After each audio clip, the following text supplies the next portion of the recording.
Hey everyone, I wanted to create a quick video and walk you through the updates, really awesome updates we have coming out in our next product release, which is happening on Tuesday, December 21st. And it really is comprised of two main components. The first being an easier and more scalable way to search and find things, either on the marketplace or within requests or any other area of the product that requires us to search and find things. And then secondarily, increasing the discoverability of these key actions throughout the product. So being able to find where the send an LOI button is for a buyer, being able to find the complete acquisition action for a seller, putting those actions in multiple places so they're readily available. So yeah, and then some of the learnability of where these things should be located. A lot of these actions were hidden with icons before, which didn't really represent what the action was or the button was. And so now we've kind of went away from that, and we've tried to use more text in our buttons and also give them more emphasis. What's a primary button? What's a secondary button? What's like a tertiary button? Things of that nature. So let's jump right in. I'll start with searching just because it's visually it's a bigger change. We can see what the marketplace looks like now, and I'll tell you why we established this new pattern for searching and filtering. So when I first came on, there was a lot of feedback about, hey, we want to add all these different pieces of information to startups and be able to find them. As a buyer, I want to be able to filter, by EBITDA, or I want to be able to filter by location, or I want to be able to filter by all these like industry or sector, things like that. So all these other things that kind of go with the startup listing that's missing now, but we want to add in the future. And we wanted to add that information, but also we wanted to provide an easy way for buyers to filter, like to really refine their targeting, their acquisition targeting strategy by those different fields in that information. And what I quickly found out is there wasn't a whole lot of real estate here to be able to add things. We're kind of maxed out right here in terms of sort options. We've got sort options mixed with different types of filters. And then we had a bunch of unnecessary drop downs with yes or no's, which could be checkboxes. And then we had the generic startups filter at the bottom, which included favorites. It used to include premium buyers, and it was just kind of like a generic bucket and stuff. And so anyways, we looked at this and thought, hey, there's probably some ways that we can improve the way that we're able to find information and lay a great foundation for the future, which unlocks our ability to add more information to startup listings and provide a way for buyers to then find those startup listings, ultimately creating a better matching experience. So in any case, what we did was instead of, the other thing is like we could have added more here, but now I have to scroll all the way up to see which ones are applied, and I got to go back down. So anyways, we tried to come up with a better solution and a pattern that could cascade across the entire product and platform. So we came up with this paradigm at the top, which is super common amongst a lot of marketplaces today. It's kind of the go-to way. And the reason is because it's more scalable for mobile and tablet as well. You don't have to create a layout for desktop where you have this on the left and this on the top. And then when it gets down to mobile, you basically are creating a new layout. So there's a bunch of decisions a bunch of thoughts that went into it and a bunch of considerations. In any case, we went with this approach. And so basically we now have the sort here with the sort options. We have the startup types here. We have the price here.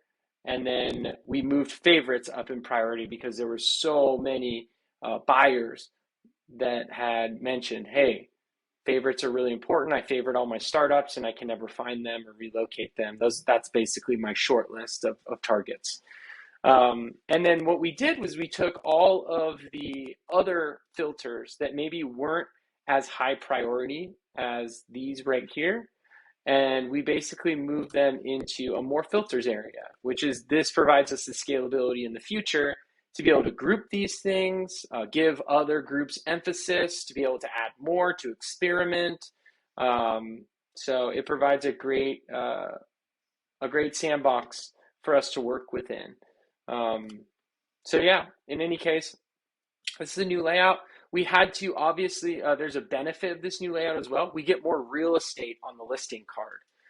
So things changed a little bit here just because the card has a lot more real estate now. But we tried to make the information the most important part of the card. So, right, these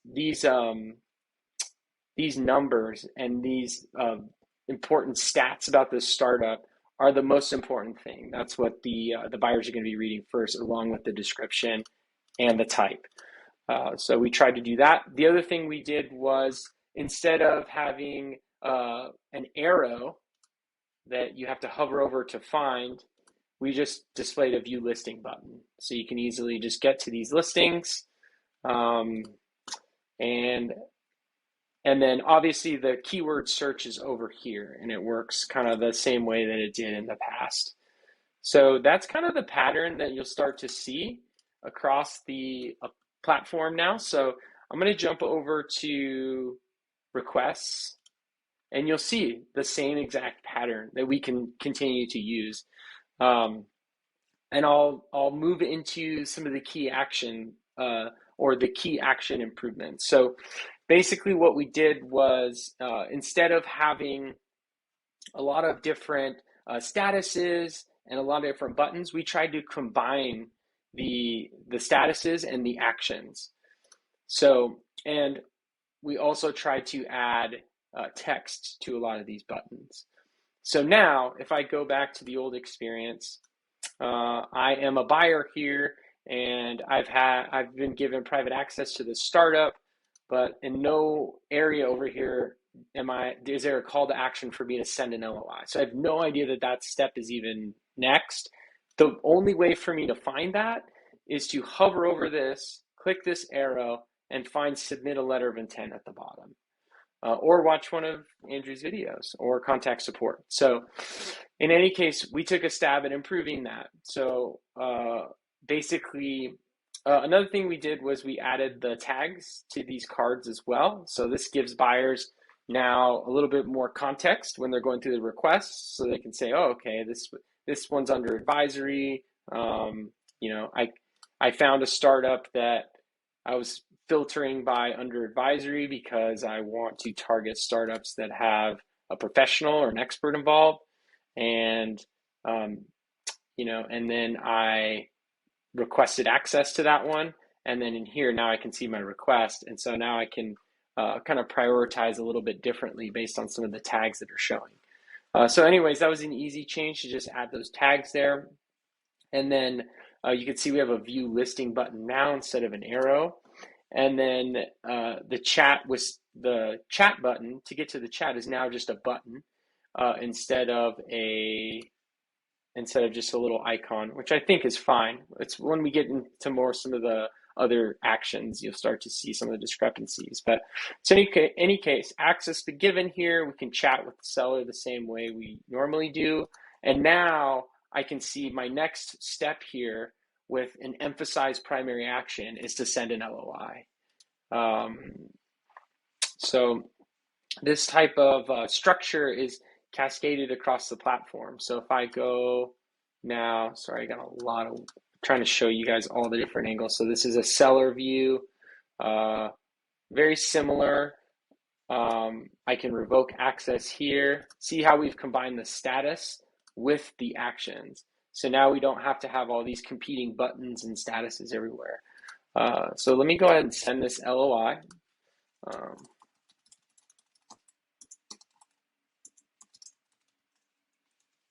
we'll just grab this.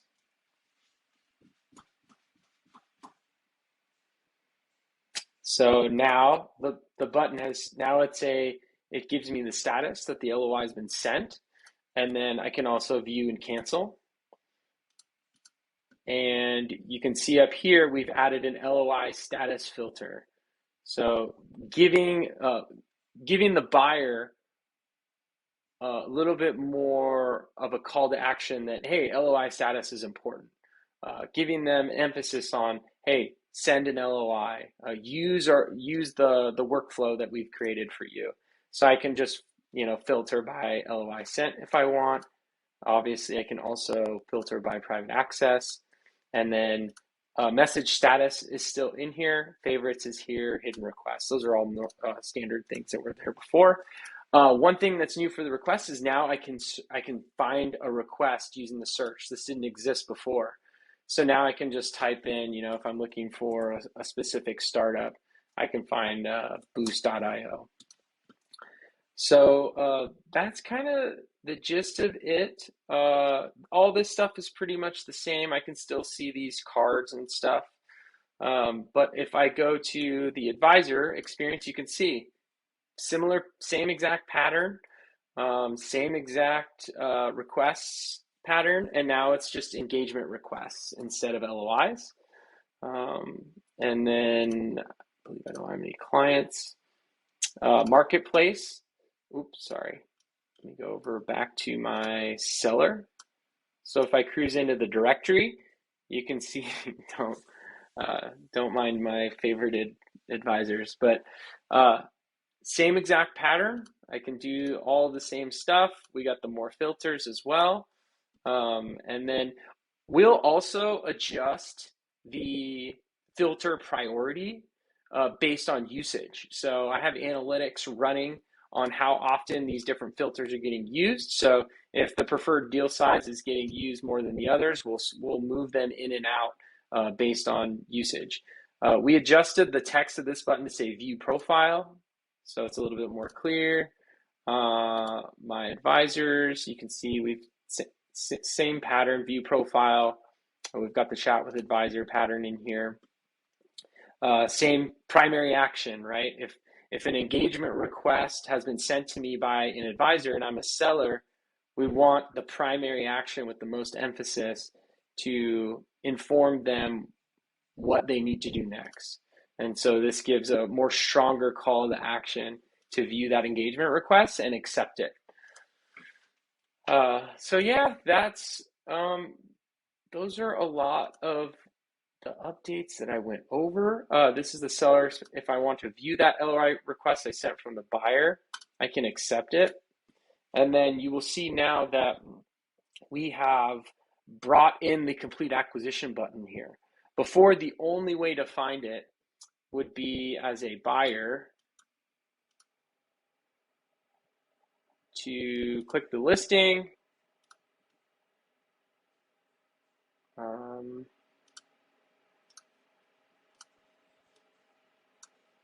No, sorry, it's initiated from the seller. I'm so sorry. The only way to find it would be to go to my listing and then complete the acquisition button here, which doesn't seem to be clicked very often. We're not really sure why, but because this is kind of the main workflow. This is what buyers and sellers have described to me as kind of like the deal workflow in the past, even though it's just requests right now. We want this to evolve, obviously. Because this is the main workflow where they chat with people, where they send LOIs, where they accept engagement requests, where they send engagement requests, we simply brought the complete acquisition button in here. So when it's under offer, it's an action that is given the primary emphasis. And this really helps with learnability. We're just trying to teach users, hey, this is what you do next, with a lot of just subtle usability tweaks in terms of giving certain actions more emphasis and less actions less emphasis, or tertiary emphasis. So yeah, that seems like the meat of it. The advisors, I showed you that. I showed you the marketplaces. You got all that. Advisor perspective, seller perspective. Oh, admin perspectives. Last one. So yeah, same exact pattern. It's been established across admin as well. So you can basically all the same stuff. Search is obviously over here. One thing for admin now, you can search for you have one search field now, and you can search for anything. So I can search for company name, I can search for email, I can even grab a startup ID now. We basically made the search a lot more scalable. I'm losing myself within these tabs. Bear with me. Oh, sorry. You gotta be a buyer. I'm so sorry, guys. Hold on. Yeah. So if I want to grab this startup's ID, I plop it in here, and now I found the startup.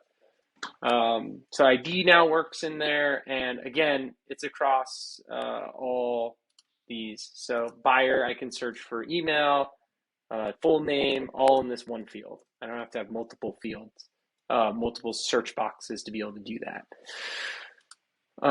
So I think that's most everything, guys. But yeah, we'll hope you're around for the demo tomorrow. I'll go through this again. Oh, also, yeah, maybe I didn't walk you through some of the interactions, but as you collapse some of these and you start to filter, like if I choose 10,000 and I click apply, it automatically filters, and then you get this little indicator up here to tell you, hey, you've filtered by 2, and then it tells you exactly what's going on. So just some small little interaction stuff. But yeah, that's pretty much everything.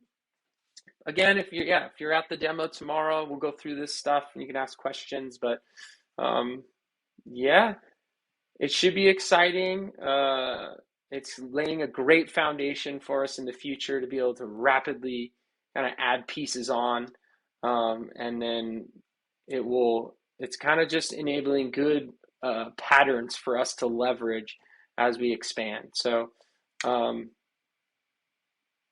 yeah, that's everything. Thanks, guys. And yeah, I look forward to seeing you at the demo. See ya.